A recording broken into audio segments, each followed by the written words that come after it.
Good evening and welcome to the last programme of the millennium, although as there's a compilation show next week, it's not strictly speaking the last one, but then again, strictly speaking, it's not the end of the millennium either. Still, who's counting or indeed watching by now? In the news this week, organisers of the Reading Motor Show regret allowing John Prescott to take the wheel for the opening ceremony.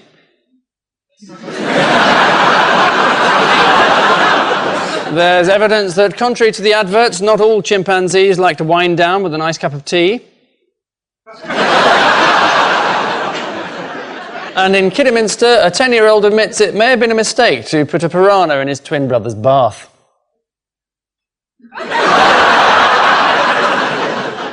On Ian Hislop's team is a journalist and life peer who, according to The Guardian, is often happiest when working in tandem with someone younger and prettier. So for tonight, 1 out of 2's not bad. Bill Deeds.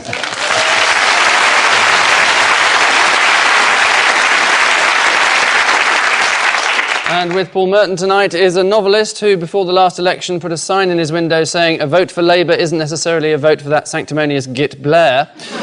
Not quite as snappy as things can only get better. Will Self.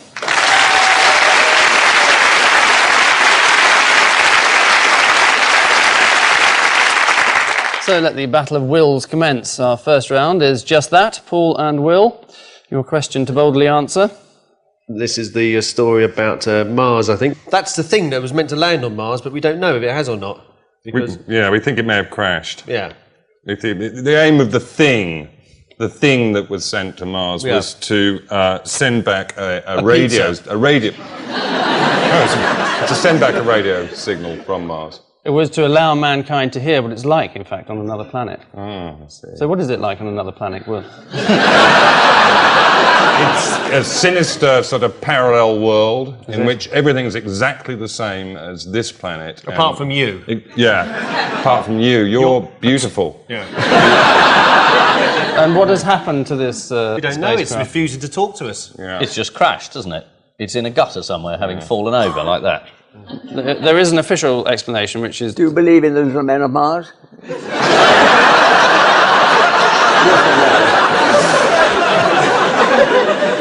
Ace reporter Bill Deeds. I don't have a particular angle on the little green men, Bill. Can you fill us in on it?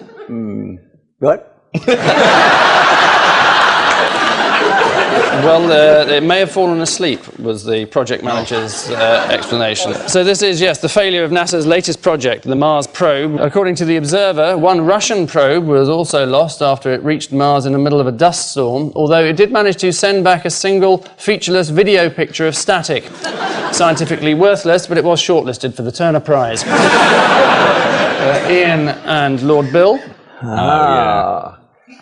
I think we have Mr. Prescott in India here. Mr. Prescott's return from India was notable. He came back by the Heathrow Express, and then he took the Underground. And when's he due back? That's not his usual form. He has, you recall, a Jaguar? A Jaguar? A Jaguar. Two Jaguars. Two Jaguars? Two Jaguars. So he's now 2 trains. The train was owned by somebody else. Oh, right. Yes. And so who is he blaming for all these stories about him in the press? Oh, it's someone who hates him briefing against him. It's the Prime Minister, isn't it? Well, Mandelson, actually, is what... That's what I said.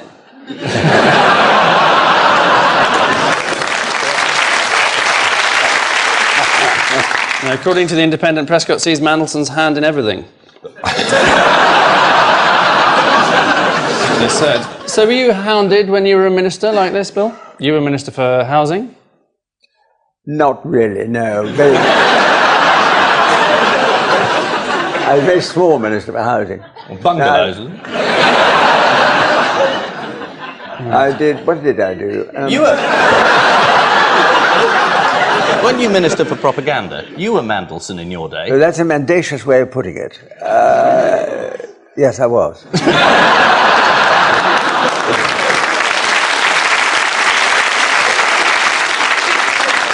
So are you wanting to put behind you the fact, for example, that you resorted to drugs at one stage? If I could just take you back to the Conservative Party conference in 1955.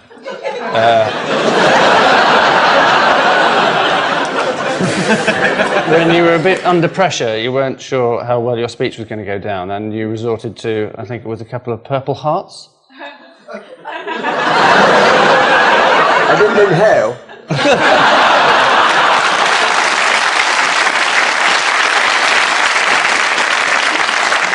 So have drugs always played a large part in your life? Because we've got a photograph of you here.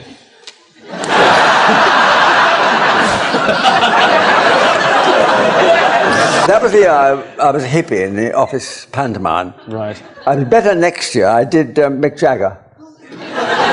Oh, that's what Mick Jagger looks like now. I was younger then too. I was less responsible. Well, it was thoroughly irresponsible, obviously, to be high on drugs in front of the Tory Prime Minister, Will? Yes. Yes, this is the enforced return from India of 2Jags Prescott to face further criticism of his transport bill. At a drinks reception in India, Mr. Prescott complained to Sonia Gandhi about the coverage of his trip, saying, "The press are chasing me, but only for silly things like if I close my eyes." To which a waiter replied, "That's a hat stand, sir. Mrs. Gandhi left half an hour ago." Paul and Will, your health? A man being examined. Cough. A man being examined. So let me see, this is Tony Blair. The NHS have opened a call centre where you can phone in and say that you've got problems with backache, headaches, stress, the sort of things that people who work in call centres get wrong with them. You have people in one call centre call the other call centre. Bit of a vicious circle. There you go. And you advise as well to hold the phone against the affected part of the body. So if you've got piles, the best thing to do is get someone else to make the call for you. Yeah. Or you can do it online as well. Yeah. You can do it online. It's called logging on. Log on.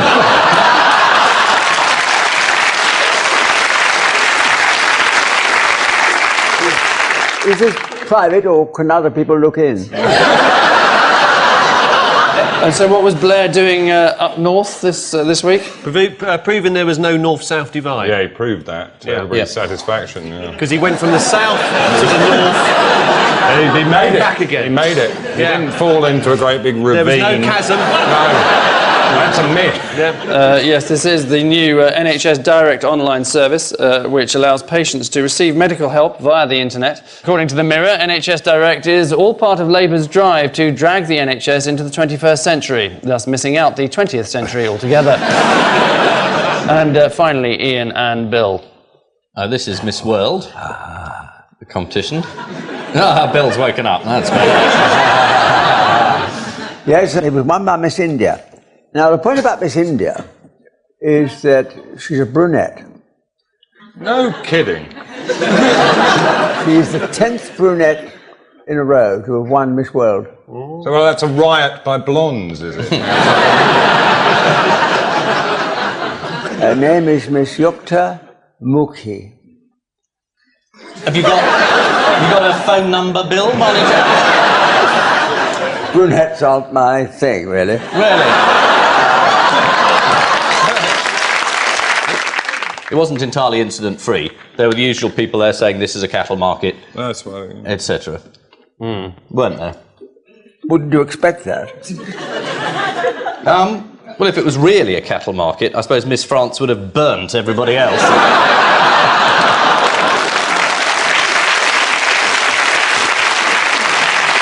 Right. Well, yes. I once did go to a Miss World contest and afterwards danced with the winner, who was Miss Austria. And it was disappointing because all she spoke about throughout our dance was her boyfriend in Vienna. Was this Miss World 1897? Was she blonde at all? That was around 70, isn't it? No, brunette. Well, you must have been awfully disappointed then. Well, you have never danced with Miss World, have you? Me? Have you ever danced with a Miss World? No, I mean, We didn't spend much time dancing. That's what the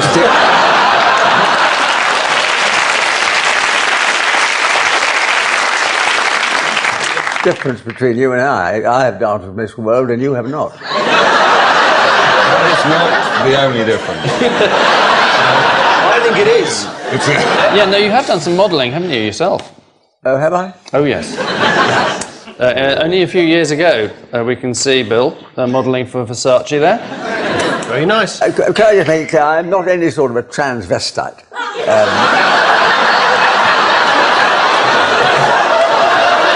Oh, come on, everybody's some sort of I was younger, I was foolish, it was the spring.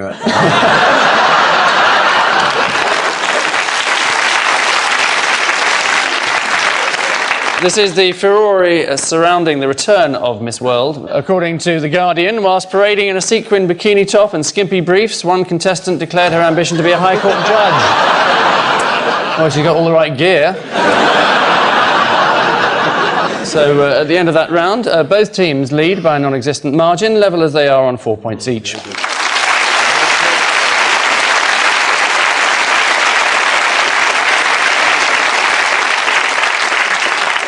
Round 2 this week, as it's Christmas, features a couple of tabloid headlines, one per team. Paul and Will, your spinning top is gold, frankincense and murder.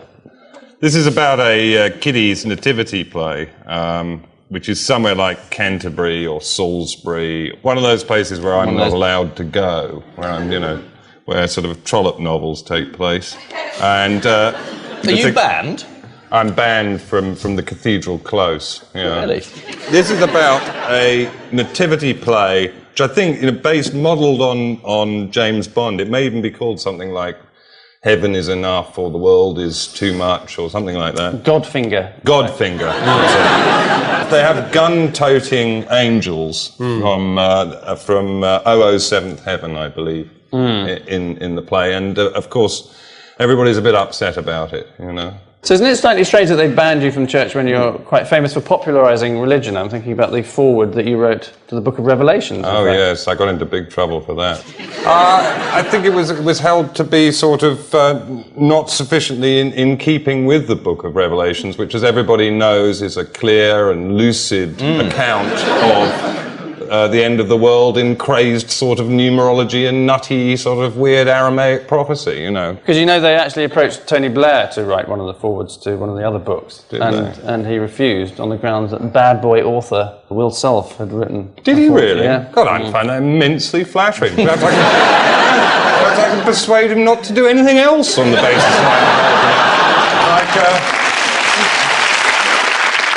Yes, this is the controversial school nativity play, Godfinger. Asked his opinion, the Reverend Pemberton, in whose church the nativity play is normally performed, said he couldn't comment as he was unfamiliar with the plot.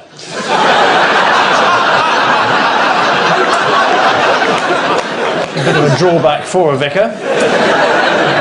Ian and Bill, your tabloid tearaway is Gentleman's Bar, Bard.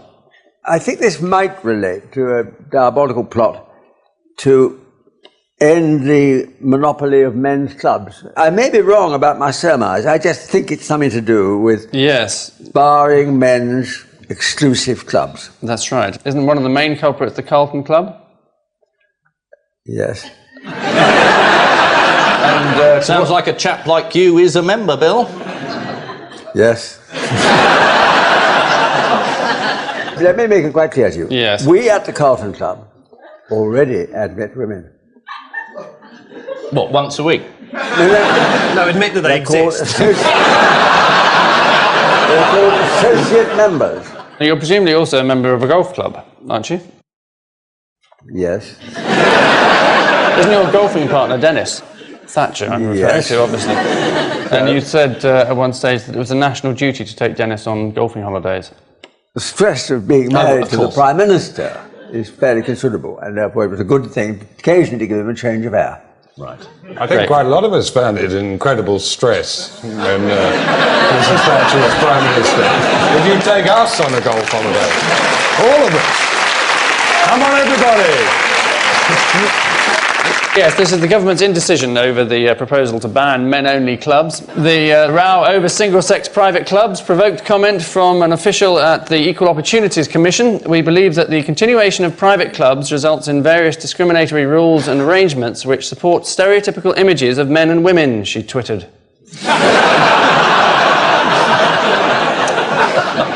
William Hague joined the debate, saying, if people aren't going to listen to me when I say things... So at the end of that round, it's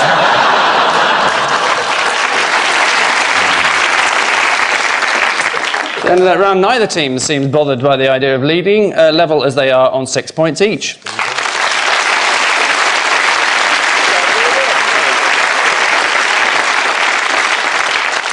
Round 3 is the last chance you'll have this century to play odd one out, so enjoy it while, or indeed if you can. Paul, your utter dogs are Bodo, Strudel, Lucky, and Bing.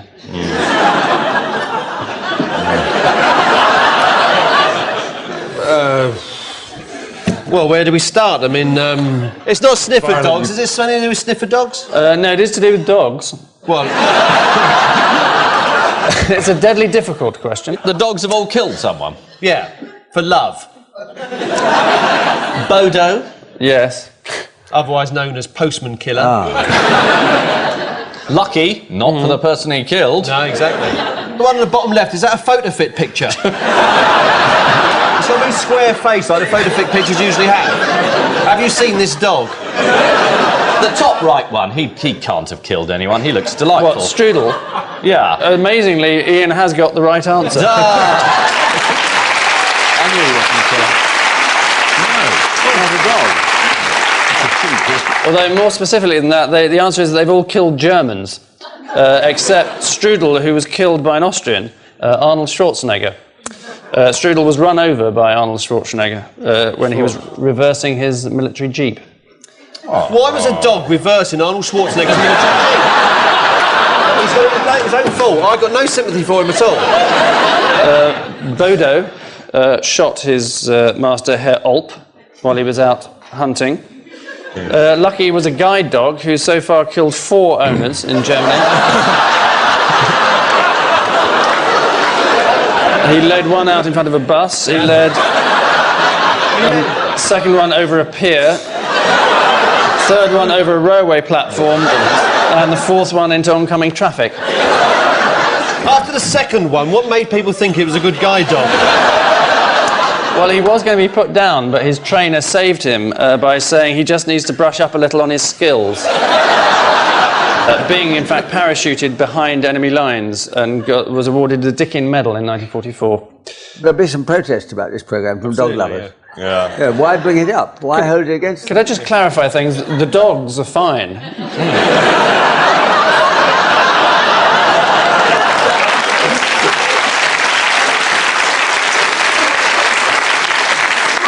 Except Strudel. 3/4 of the dogs are fine. yeah. Strudel's not terribly fine. That dog died to give you a question. Yeah. Oh no, I killed the dog. Perhaps one day you will be used in a topical nudes quiz.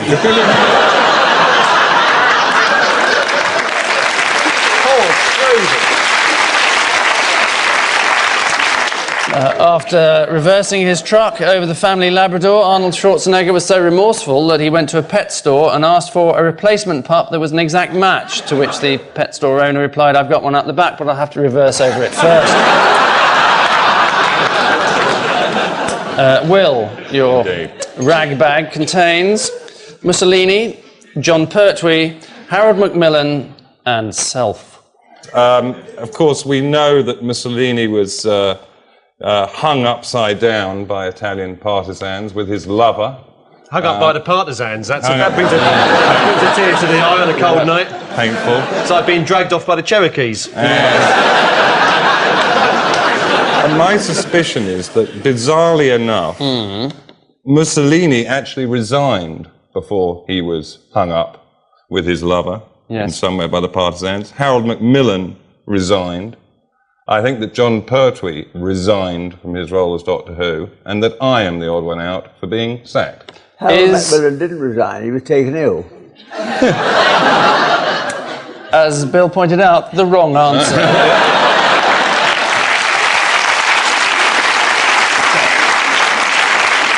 It is to do with schools. What school did you go to, Will? I went to I mean, I'd doubtless make my ex-teachers very angry, but a completely undistinguished school. I mean, the only famous old boys were, by golly, Mussolini. It's a completely bogus question. It's more to do with what happened at school. Expelled. Were you expelled? No, All right, Will was the only one that wasn't expelled. I'm the only one who wasn't Is expelled. the right answer.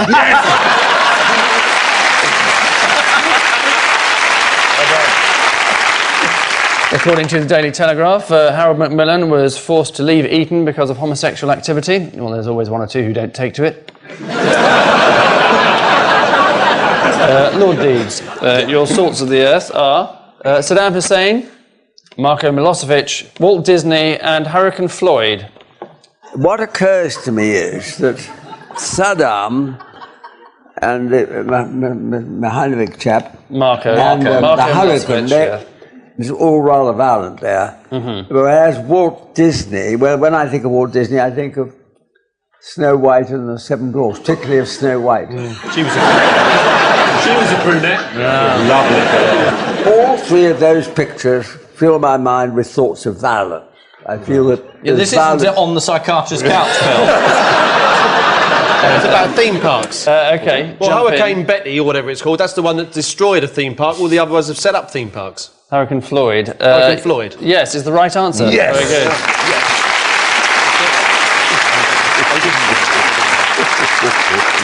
Marco Pierre Milosevic. He set up a theme park in Belgrade, didn't he?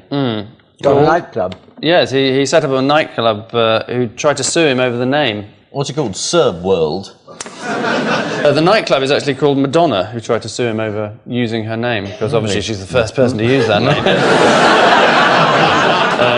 At enormous expense, Saddam Hussein has built a huge theme park just outside Baghdad. According to the Sunday Times, millions have been wasted on a huge Ferris wheel overlooking... Only in Iraq, eh? And finally in this round, Ian, Bernard Matthews, Bill Clinton, Carla Lane and Leeds University. I think this must be a turkey question. That's all I know about Bernard Matthews. He sells turkeys. Carla Lane preserves turkeys. She stops them. At Christmas, she goes around kidnapping them and puts them in her back garden. Or something like that, she would do. And Bill Clinton is a turkey now, isn't he, really?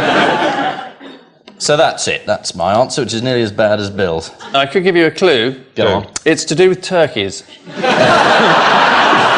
I knew I was on the right track. Right. Clinton eats them at Thanksgiving. No, there's a president's tradition, in fact. He pardons one each year. Does he really? Bernard Matthews doesn't pardon any. He kills the lot. Carla Lane, as I said, she must do something nice to them. Yeah. But that's not a turkey, that's a horse.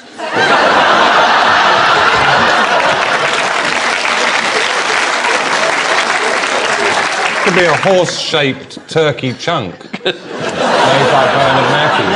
Yeah. That could be a Leeds University-shaped turkey chunk. In fact, Bernard Matthews could be a Bernard Matthews-shaped turkey chunk. I think he is. Yeah. He's the odd one out because he doesn't do something nice with turkeys that the others do. Is the right answer. Yes, well done.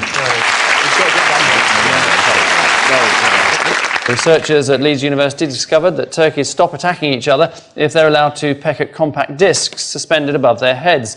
And the method is now being used in thousands of turkey sheds across the country, which at least explains how Cliff Richard's Millennium Prayer got to all of which gobbledygook moves Paul and Will further up the pecking order, leading as they do 10-9.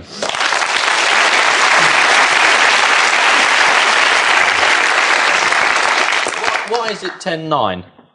Because he has one more point than you. Yeah. But he Often didn't works out answer that any way. more questions right than we did. I think you did actually leap in with one answer earlier on. I think I actually did, actually. I think you did actually. I think I did, actually. He did. But they also didn't get the dog right, whereas I did. No, but it's the game that counts, not the scoring, isn't it?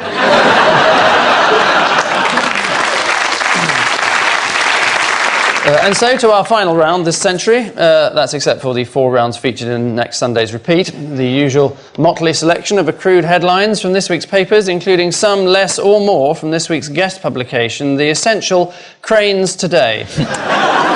So to your marks for how deep should I bury what? John Prescott. St Edmunds. This crane. It's not from Cranes Today. My hamster. It's in the right area. My cow. No. Turkey. My dog. Could take a while. My cat is the answer. Cat. Near enough. This is just one of a number of 999 calls police have ignored recently, ranging from how do you spell necessary to where can I buy a pint of milk, to I know the identity of a wanted murderer. Next, what had a good 99? On his way up. British cranes. The cranes that Britain builds. The crane industry. Is exactly the right answer. The crane industry, very good. Next, yodeling hamster tries what? Number one dance, or to get in the charts. This internet hamster which dances. Yeah, the only hamster tries to climb up Cliff Richard's #1 spot.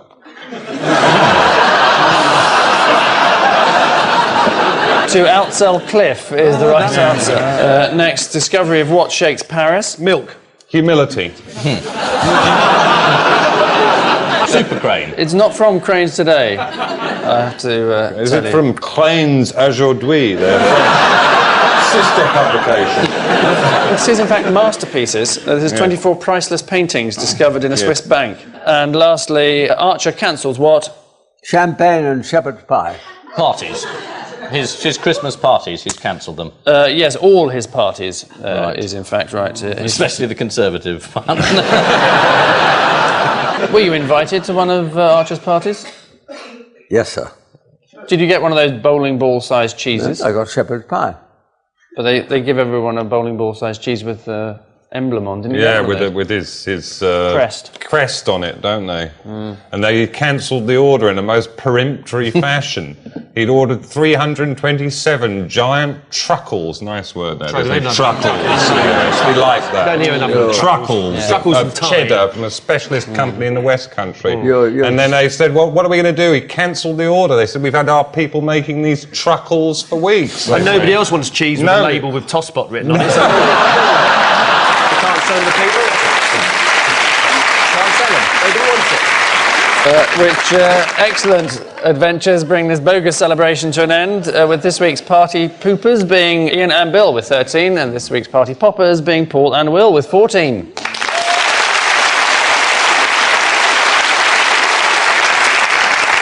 And I leave you with news that in central London, a bus passenger regrets trying the chewing gum he found under the seat.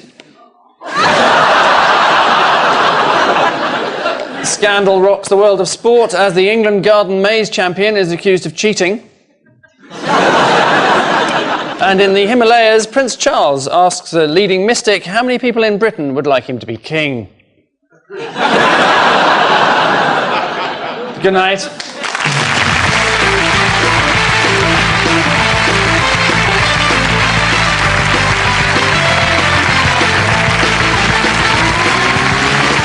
Years since Frank Spencer, Michael Crawford's career has rocketed him to musical stardom, and he's Parkinson's guest on BBC One in a couple of minutes. Here on BBC Two, ever up with the latest grooves, the Comedy Zone continues with the Hippies next.